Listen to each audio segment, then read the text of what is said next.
पूजा जी की स्टोरी पे है, रियल स्टोरी पे है, और नाटक आपको छोड़ता नहीं। आप घर चले जाओ, आप कहीं भी चले जाओ, नाटक आपको छोड़ता नहीं। आपके दिमाग में ऐसी पैठ बनाता है। सिर्फ मजाक ही नहीं, ये प्ले म्यूजिकल भी आप कह सकते हो, थॉट प्रोवोकिंग भी कह सकते हो। इस प्ले में सब कुछ है, और सबसे ज़्यादा अच्छी बात इस प्ले की है, जिस इंसान की ये स्टोरी है वो खुद इसे कर रहा है। वाह। और ये बहुत कम केसेस में होता है, यानी ना के बराबर, कुछ शायद पॉइंट समथिंग कुछ % केस ऐसे हों जिसमें जो करेक्टर है वो खुद पोर्ट्रे कर रहा है। और एहसास होगा आपको प्ले देखने के बाद कि हम कितनी छोटी जिंदगी में जी रहे हैं। असलियत जब आप देखते हो कि हमारे आसपास ऐसा माहौल है कि हम इंसान को इंसान नहीं समझते हैं। एक्चुअली ये सवाल अगर जहन में आ गया तो शायद बहुत लोगों के लिए इस हमारे सो कॉल्ड समाज में जीना आसान हो जाए, जो कि बहुत जरूरी है। एक सोच की बात है, और ये सोच मुझे लगता है हम सब में ये नाटक देखने के बाद कुछ ना कुछ % तक तो आती है, जो कि बहुत जरूरी है, जो कि इस नाटक की मैं कहूँगा सक्सेस भी है। और सबसे बड़ी बात, महेश भट्ट सर को जब ये स्टोरी बताई तो सर ने कहा सीधा मैं प्रेजेंट कर रहा हूँ। सर इसी तरह 740 के साथ जुड़े, आवारा थिएटर ग्रुप के साथ जुड़े कि वीरेन ठीक है। सर को मैं पिछले 12-13 सालों से जानता हूँ, सिंस 2011, और मिलता रहा हूँ, सर से बातें होती रही हैं। तो सर का एक ही ये हाँ करने के बाद एक ही सवाल था सर, कि इस कम्युनिटी के लिए इस प्ले से कोई फायदा है? क्योंकि मैं पहले तमन्ना कर चुका हूँ इतने सालों पहले, है ना, मुझे पता है क्या रियलिटी है इनकी। तो मेरा ये था कि पूजा दी ने एक बात बोली थी कि हमें अच्छी सोसाइटी में घर नहीं मिलता, लोग हमें नहीं देते हैं। तो मेरा ये था कि अगर उन्हें अच्छी सोसाइटी में घर मिल जाए ना, तो एक तो ये पहले हमारी जीत हो जाएगी, इक्वालिटी की बात आ जाएगी। तो ये नाटक ऐसी बहुत सी बातें रखता है आपके सामने, तो मेरे ख्याल से आज की सोसाइटी में बहुत ज्यादा जरूरी है। That's enough?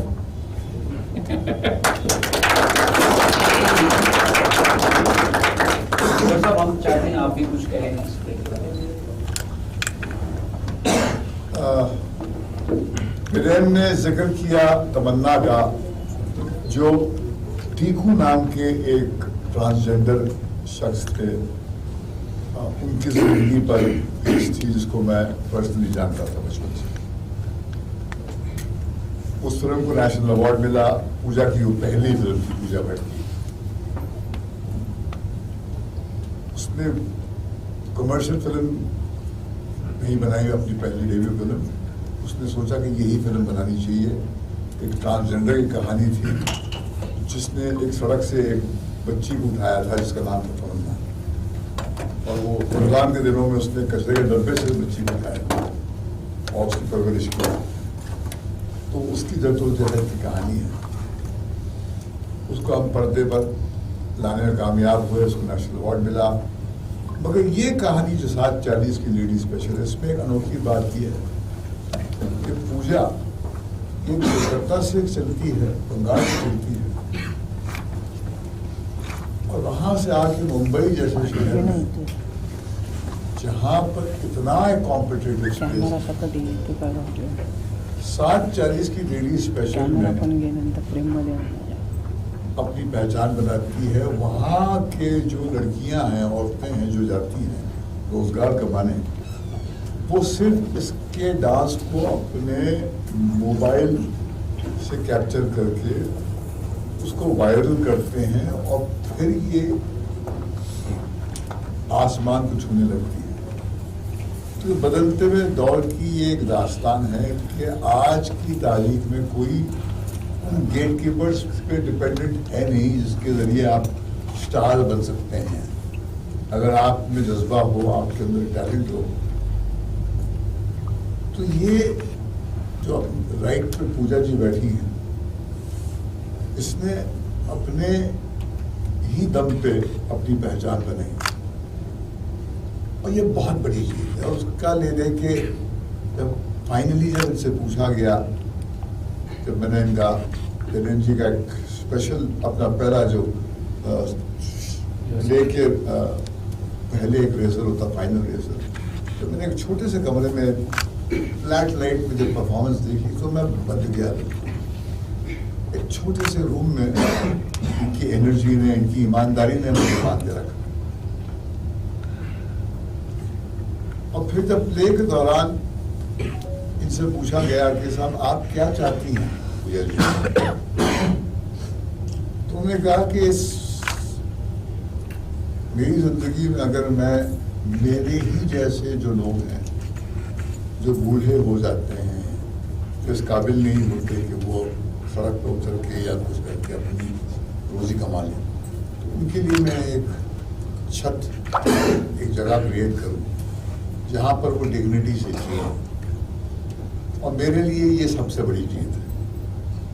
सही आज़ादी का मतलब वही होता है जो दूसरे को आज़ाद करे। एक आज़ाद शख्स जो है, जो अपनी आज़ादी हासिल करता है बड़ी मुश्किल के बाद में, उसके अंदर एक ही प्यास रहती है कि मैं दूसरों को किसी पर डिपेंडेंट नहीं छोड़ूं।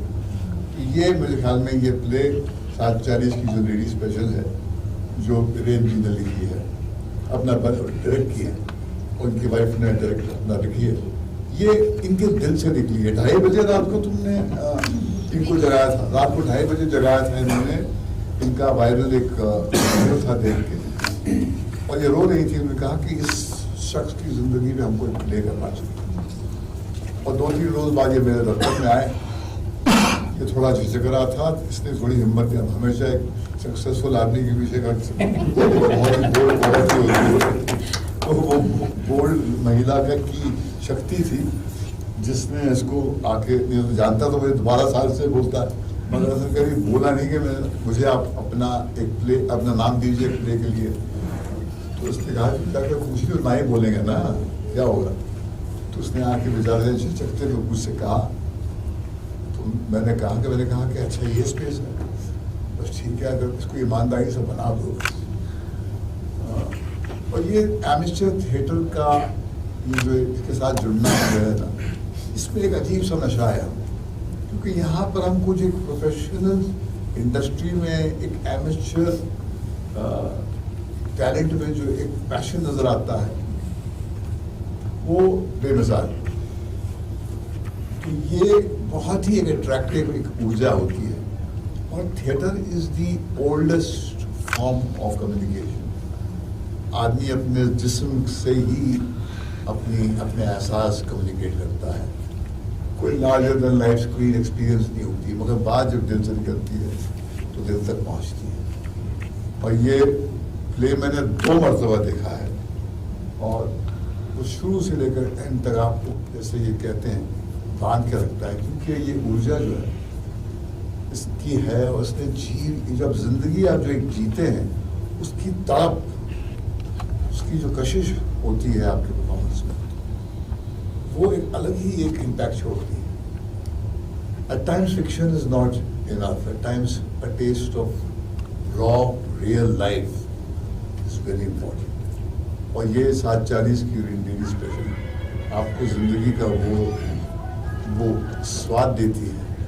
कड़वी जिंदगी है, मगर अगर आप जुर्रत करके झूंझे उससे, तो आप भी अपनी जिंदगी में मिठास ला सकते हैं, और आप अपनी जिंदगी के जरिए दूसरों की जिंदगी में कुछ रोशनी क्रिएट कर सकते हैं जो इसकी जिंदगी है।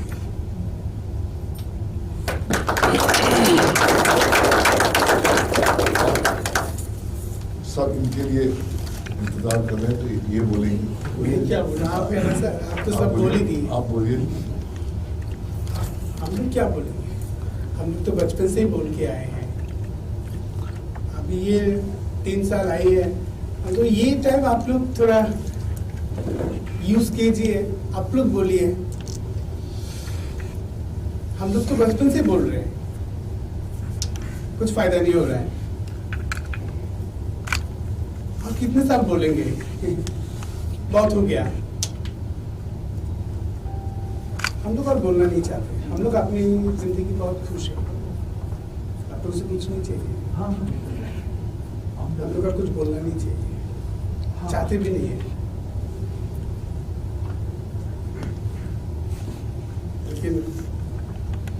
भी मैं बोलना चाहती हूँ।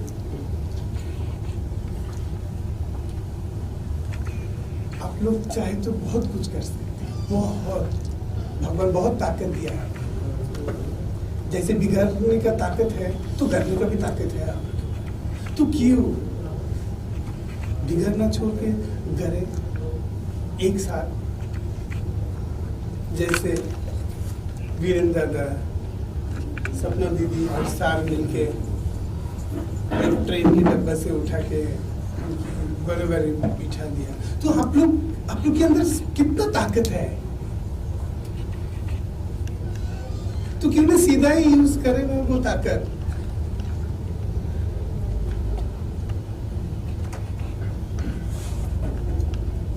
तो हम लोग भी तो बहुत कुछ कर रहे हैं।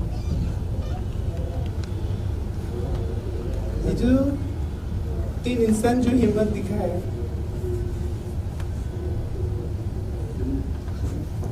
आप लोग कितने लोग हैं, तो कितने सारे प्रदर्शन में जन्म हो जाएगा। कितने लोग मैंने जिंदगी मैंने जीने का एक सहारा मिल जाएगा, एक ताकत मिल जाएगा, एक सपना मिल जाएगा।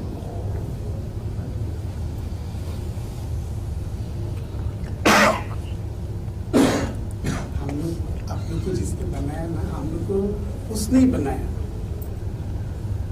देखो कितना अच्छा लगे, सब एक साथ बैठे हैं। हम लोग को मैंने इग्नोर क्यों किया आप लोग? इसका सवाल का आंसर आप लोग दे पाएंगे? कभी सोचा है?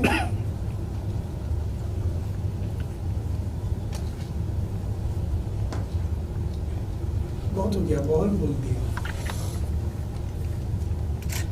सबको नमस्ते, थैंक यू सर। आप मेरे जैसे मतलब भटकते हुआ इंसान को कितने मैंने बड़े बड़े लोगों के साथ आपकी बाजू में बिठाया। एक छोटा सा कोशिश किया है ना, एक जन आगे आया जहाँ हम लोग बेइंसाफ हैं।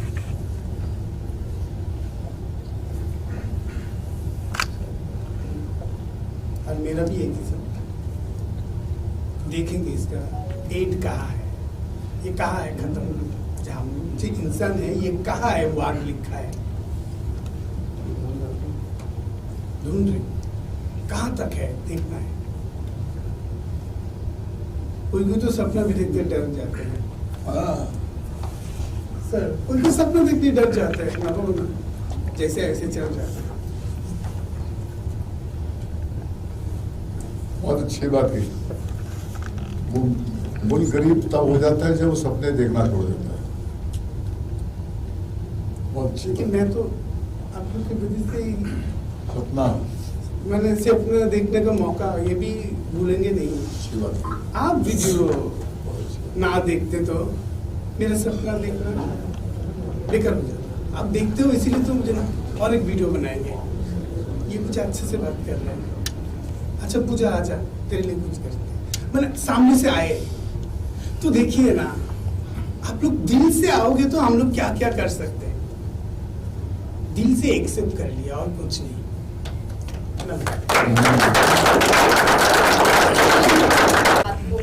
मैं ऐसे बैठ के मोबाइल रील्स देख रही थी तो दीदी का एक रील मेरे सामने आया जिसमें वो शो में गई थी, रियलिटी शो में। तो वो बोल रही थी कि हर कोई मुझसे आशीर्वाद लेने आता है, कभी बच्चे का, कभी शादी का, लेकिन कोई मुझसे प्यार से ही नहीं पूछता पूजा तूने खाना खाया, तू कैसी है। तो सिर्फ ये जो 2 लाइनें थी इन्होंने इतना टच किया मुझे कि सही बात है यार, है तो इंसान ही ना, हम ब्लेसिंग्स लेने आ रहे हैं। वो स्माइल भी कर रही है, हमें दे भी रही है, लेकिन उनके पीछे क्या है। भूखी खड़ी हैं, रहने के लिए घर नहीं है, फिर भी खुशी खुशी हमको ब्लेसिंग्स दे रही है। तो मैं थोड़ी इमोशनल हूँ, तो मैं रोने लगी और मैंने तभी बहुत तो मैंने वीरेन को उठाया, मैं कहा वीरेन उठो और मुझे इस पे लिखना है, मुझे शो करना है, जैसे भी हो, जो हमारे हाथ में है, जो हमारे बस में है, हम इनके लिए करेंगे।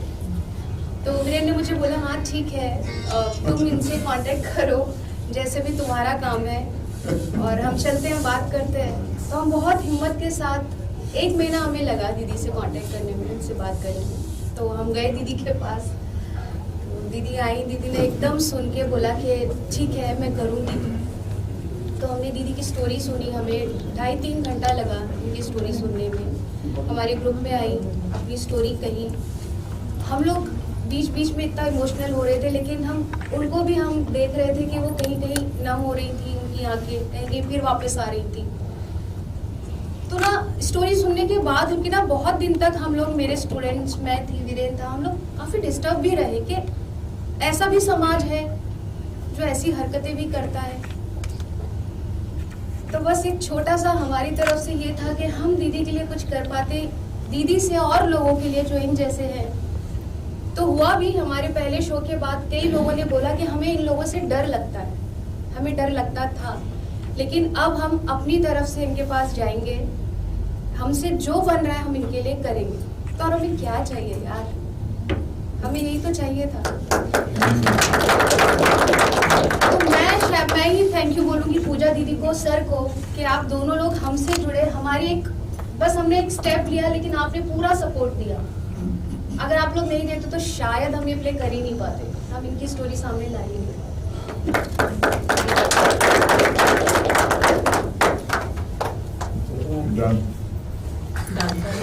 जो थिएटर ग्रुप है, आवारा थिएटर ग्रुप, मैं एक दिन सर के साथ आई थी प्ले देखने के लिए, और मुझे पता नहीं था कि मैं इनके साथ इस तरह जुड़ जाऊंगी। बहुत मज़ा आता है। पूरे दिन हम लोग प्रोफेशनल एनवायरनमेंट में, राइटिंग हो, डायरेक्शन हो, जो भी हो, ये सब काम करते हैं, सेट पे जाते हैं। फिर आके जब थिएटर के रिहर्सल के लिए हम आते हैं तो लगता है कि एक थेरेपी जैसी काम है। सब आते हैं यहाँ पे, और ये ना समझना, ना जानना और खुद को एक मौका देना, ये मुझे आवारा थिएटर ग्रुप में मिला है। ये स्टोरी बहुत, जैसे वीरेन ने कहा कि ये थिएटर खुद में सब कुछ बता देती है, बांध के जोड़ के रखती है आपको। मैं खुद बंगाल से हूँ, तो मैं बहुत गर्व महसूस करती हूँ कि पूजा यहाँ तक आके आज इतने बड़े महफिल में सबसे बात कर रही है और इतनी बड़ी जगह गई है। मैं आके सबसे पहले इसको गले लगा के यही बोली कि बहुत गर्व महसूस होता है।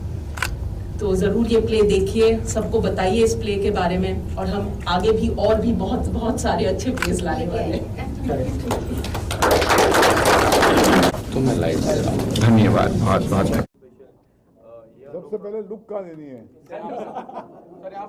कि तू जहाँ से सवाल आएगा वहीं पर खड़े हो जा, बीच में आ जा। सवाल यहाँ से पूछेगा, लुक वहाँ देना। हाँ, रेडी। क्या कुछ कहना चाहोगे मैं ये आइकॉनिक 7:40 की लेडी स्पेशल प्ले के बारे में?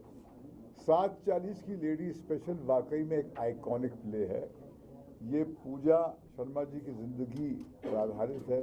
इनकी आप बीती जो दास्तान में एक इंस्पिरेशनल एक मैसेज जो है, उसको इन्होंने बहुत खूबसूरती से वीरेंद्र जी ने, सपना जी ने इस प्ले के ज़रिए पेश किया है।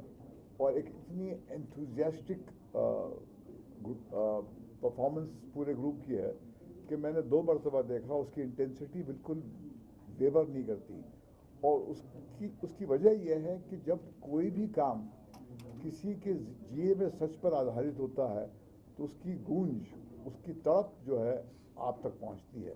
फिक्शनल काम में क्या होता है कि आप कितना भी बड़ा स्केल बढ़ा दें, वो सिनेमा हॉल में आपको बांध के रखती है, मगर जैसे आप घर से बाहर निकलते हैं सिनेमा हॉल से, तो उसका impact Aahista Aahista fade out होता है। मगर किसी की ज़िंदगी को जब आप बहुत ही करीब से देखते हैं, ख़ास करके उसके स्ट्रगल को, और इनकी दास्तान जो है बंगाल के घर से, कंजर्वेटिव घर से निकलकर यहाँ पर मुंबई के 7:40 की लेडी स्पेशल में इन्होंने अपने लेडीज़ के जो सपोर्ट की वजह से पॉपुलैरिटी हासिल की है, वो आज के दौर को दर्शाती है कि आज के दौर में एक डिजिटल एज के वजह से आपको स्टारडम को छूने के लिए किसी महारथी की ज़रूरत नहीं है। आप अपने बल पे आराम तक पहुंच सकते हैं, और आराम आपको जिताती है। ये एक जीती जागती मिसाल है उसकी। मैम, मैं आपसे जानना चाहूँगा, थिएटर माध्यम आपने चुना है जिसके अंदर हम अपने सभी 9 रसों को डालकर हमारे जो सामने बैठे प्रेक्षकों ही पहुंचाने की कोशिश करते हैं। मैं आपसे जानना चाहूँगा अभिनय के माध्यम से आपके ऊपर किस तरीके की जिम्मेदारियां थी इस किरदार को निभाते समय? किधर निभाया, जिम्मेदारी तो बहुत थे, जिम्मेदारी तो बहुत ही थी, पर एक एक छोटी छोटी चीज वो नोट करके मैंने 1000 बार सोचा एक एक वार्ड को जी ये कभी मिस ना हो जाए। तो ज़्यादा बोलने से पहले मैं चाहता हूँ आप लोग आगे देखिए ये हुआ क्या। अभी सब बोल देंगे तो कुछ कुछ चीज़ें जो बोलने से नहीं होते, प्रैक्टिकली देखो आके। बोलना सुनना बहुत हो गया, एक बार आके देखो ना। ये तो सार इधर आगे बैठ गए तो कुछ तो बात है। आप लोग आइए देखिए इसमें कितना सच्चाई है। मुझे तो लगता है जो एक बार देखे ये उसके अंदर दिल है, एक बार देखो आके, एक बार देखो, रिक्वेस्ट है देखिए आके।